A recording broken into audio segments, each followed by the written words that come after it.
I am on a stage I am not sure I belong on.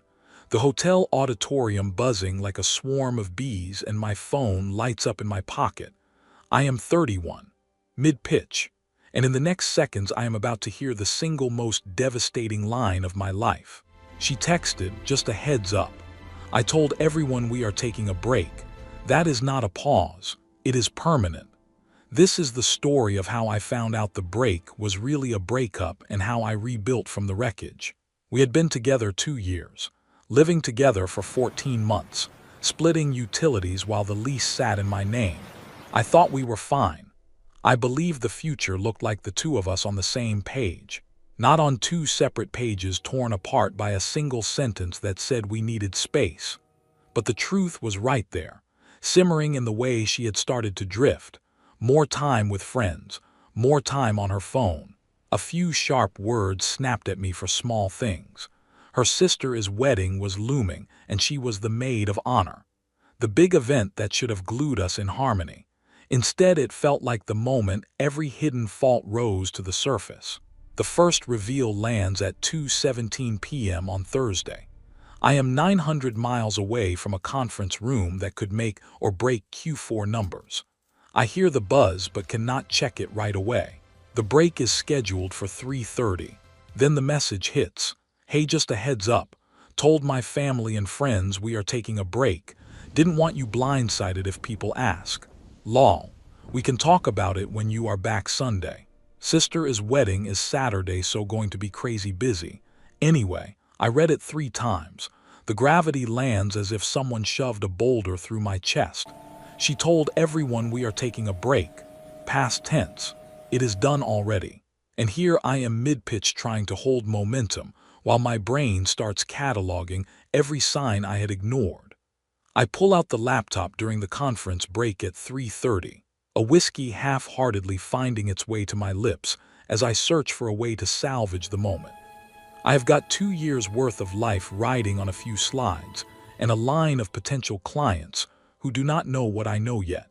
She is telling everyone we are on a pause, and I am about to be painted as the guy who cannot keep a relationship in one place. I realize something cold and obvious. If she told me this in person, maybe there would be room to negotiate, to salvage something. But she chose to announce it where it would echo through every room, every ear, every question, and that awareness lands with a hollow thud. And that is when I realized what I should have checked months ago. I Googled tenant rights for guests the moment the thought lands in my mind. If she is not on the lease, not paying rent directly, and I didn't give her a rental agreement, she is a guest, not a tenant, and I can ask a guest to leave whenever I want. I call the landlord Friday morning, a whisper of relief in the plan. Quick question. My girlfriend has been staying with me, but she is not on the lease. If we break up, what is the procedure? Has she been paying you rent? Got her name on any paperwork? No, we split utilities, but everything goes through my account. Then she is a guest. You want her gone, tell her. If she refuses, that is trespassing. You need it in writing. Send an email or text saying she needs to vacate. Cover your ass legally. It is a line I didn't realize I had needed to draw until I saw the ink spreading across the future. I finish the conference and fly home Saturday morning. She is not there, probably off doing wedding stuff, I tell myself. I start packing her things that afternoon. The rite of removal that begins this new life I didn't ask for. 4 hours, clothes, shoes, that ridiculous collection of decorative pillows that made the couch a precarious sculpture. Hair products expensive enough to buy a small salon, candles everywhere. Boxes stacked neatly in the living room while my mind stacks up questions I do not have answers for yet. I call a locksmith. Saturday afternoon, $190. The locks change by 4 p.m. And I sit on a couch I can actually sit on now without maneuvering 17 pillows first. She arrives at 8:43 p.m., the sound of her key scraping in the lock, a cruel percussion for the moment. I am halfway through a breath when she says, "Hey, my key is broken or something." I stand, open the door, and leave the chain on. "Oh, thank God," she says, that practiced relief you would use when you expect a joke but get a real punch. Something is wrong with my key, it won't turn. I change the locks. The smile drops, the joke evaporates. What? Why would you do that? She asks. You told everyone we are taking a break. I am making it permanent, I tell her. And the words land with a blunt thud she cannot soften with a shrug or a smile. We are not taking a break. We are broken up. Done. Your stuff is packed. She rails at first. That is not. I finish for her. That is not how this works. You announced a break to everyone without asking me. I am announcing a breakup without asking you. The red climbs her cheeks and she tries tears. Baby, please. She is trying to melt the cut with the old weapon. Emotion, but I have learned enough to stand firm. I didn't mean break up, she says. I meant take a break. Cool, I figured things out. We are done. Her hands flutter. Her mouth opens, but the door is already closing on the final seconds of a life I thought would go on. We hash it out.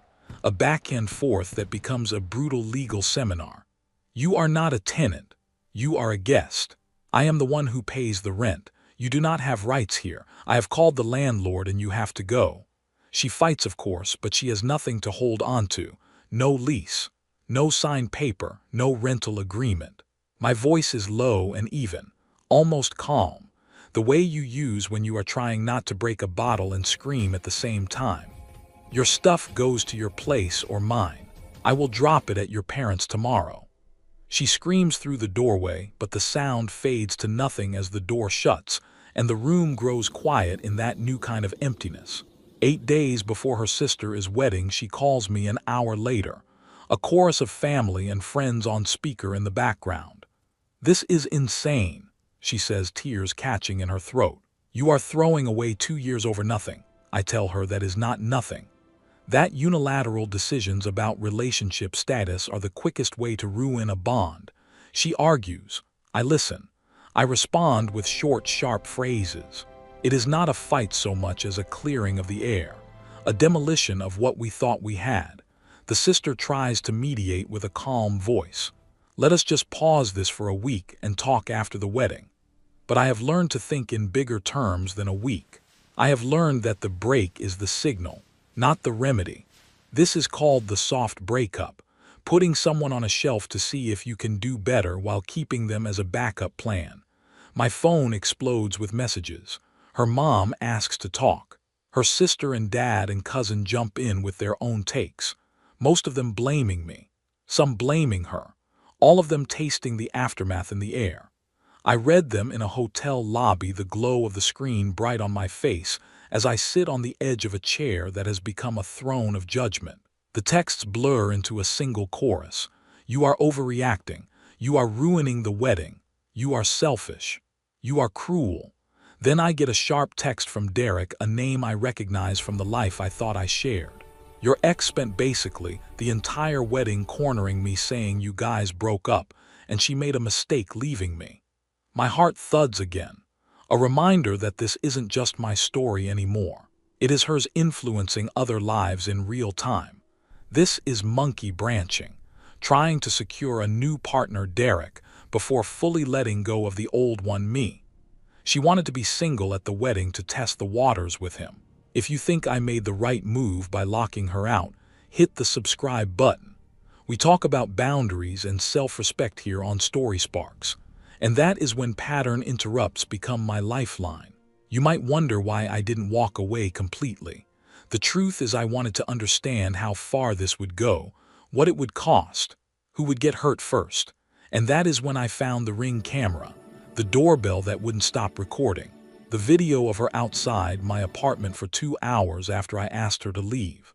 I had added the camera weeks earlier for security, and it became the most dispassionate witness a person could ask for, turning my rage into receipts, and my fear into a plan. The unraveling becomes a cascade of confrontations.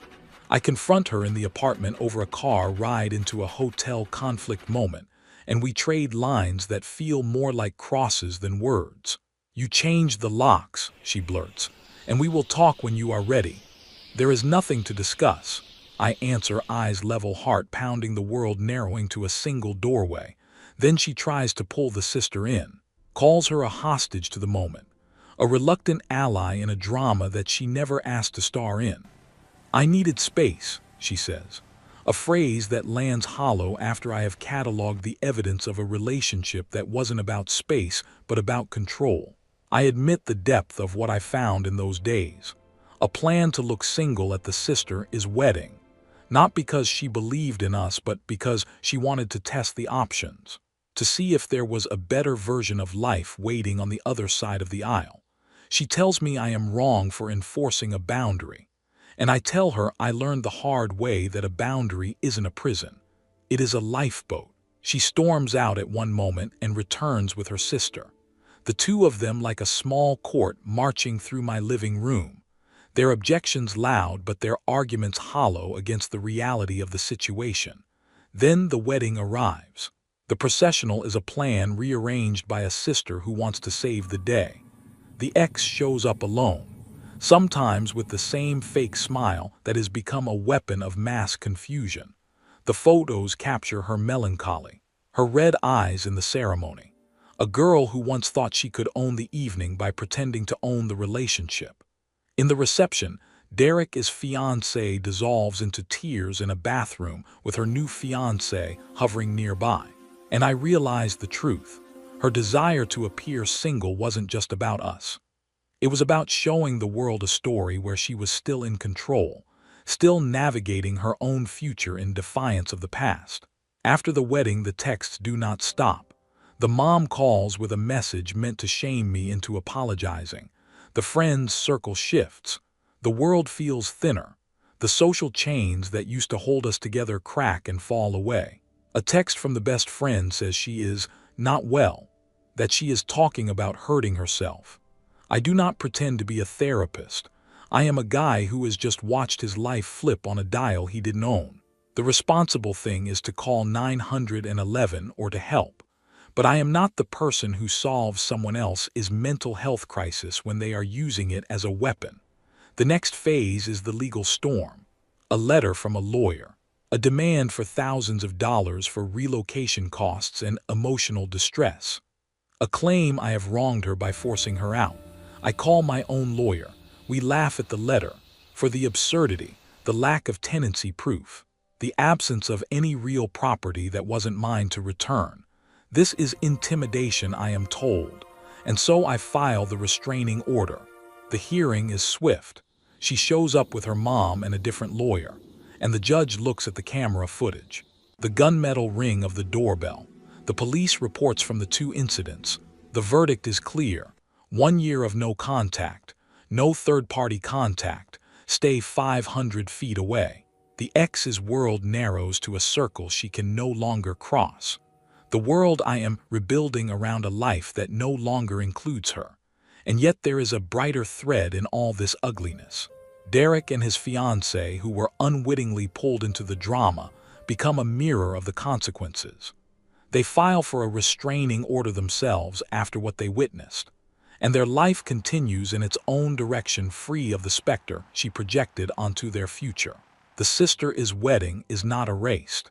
It becomes a cautionary tale, a moment that forces a family to re-examine what they believed about love, loyalty, and the way we handle heartbreak in public. In the month that follows, I watch the fallout and I let the dust settle. I move back into the apartment, reclaim the space I have paid for, and nothing else. I land a major client that had seemed out of reach during the chaos. And the bonus proves workable proof that life does fold back into itself if you lean into the right direction. I start dating again, a reality that feels both terrifying and hopeful. The girl I am seeing now is a physical therapist who runs her own practice and owns her place. A steady, grounded counterpoint to the whirlwind I endured. She asks early on what happened with the ex, and I tell her the whole truth. She doesn't flinch. She asks more questions, and I answer them with honesty rather than pride. She listens with the same quiet strength I had learned to crave in a partner. The truth is simple and brutal. When someone makes a major decision about your relationship, without you, you have to decide if you are willing to take the risk again with them. My ex wanted to be seen as single to stage a move on the past and the present at the same time. I do not fault her for wanting to know her own heart. But you do not do that by dragging other people into a wedding, turning it into a theater. I changed my Facebook status to single the same day as the break, and the algorithm did the rest. By the time the wedding rolled around, everyone knew we weren't together. She tried to fix that, but the evidence was too loud, too real, too undeniable. The whole affair collapsed into a string of consequences. The restraining orders, the lost job, the lost friendships, the new life I am building now with a woman who respects boundaries and doesn't treat love like a test drive. So what is left? A future where I am not just surviving a breakup, but actively rebuilding a life that doesn't hinge on someone else's decision to stay or go. The apartment feels like mine again. Work is going well. I closed the big deal from the conference and got a real bonus. I am dating someone who makes me want to be better, not someone I have to prove myself to. And I have learned to listen to that little voice, the one that says trust but verify, and protect what you have earned with your own hands. The break is over, and the comeback is real. In the end, the line that keeps running through my head is the same line I whispered to myself as I watched her walk away from the door. This is not what love looks like when two people truly belong to each other. This is what it looks like when one person tries to own a future they are not ready to share. And I am not willing to live in a world where someone can decide our status without inviting me to the table. I am not going to apologize for fighting to reclaim my life. That is my story in full. The text that shattered everything. The hotel bar where I found the nerve to face the wreckage. The eviction that never was. And the orders that finally put a ceiling above my head again. It has been months now, and the city feels different. The people around me feel braver. My sleep is deeper, and my calendar isn't crowded with apologies I never owed. I am still healing every day, but I am healing on my terms. If you are watching this and you are in the same storm, hear this. You deserve a partner who chooses you every day, not someone who decides your status behind your back. You deserve a life where your home isn't a stage for someone else's drama. I am not saying I am perfect, but I am saying I am here. And I am choosing to be here with someone who respects what we are building, not someone who treats love like a game with a prize that keeps shifting to the other side of the board. The truth is this: the right person will show up when you have learned to show up for yourself first, and I am ready for that person to walk in. I am ready to be found. Thanks for watching.